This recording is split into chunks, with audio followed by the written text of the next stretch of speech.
Abbracciamo la vita con amore. Lei sentì dall'inverno a destra, passato. In quel giorno d'aprile, in una sosta del tempo imprecisato, lei decise di farsi bastare lo spazio che c'era e si fermò controvento. I girasoli usarono lo stesso principio silenzioso del volo in stormo, la mossa di chi si trova sul bordo, seguita da quello che sta accanto fino al contagio generale immediato.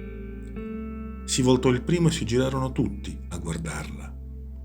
Lei non poté fare a meno allora di darsi importanza e non deluderli.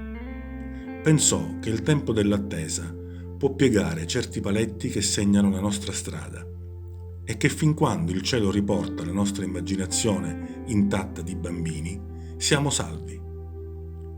I girasoli sembrarono soddisfatti e così lei riprese la sua strada in avanti verso la sinistra a favore di vento. Fuori dal margine e dentro la testa aspettava l'estate.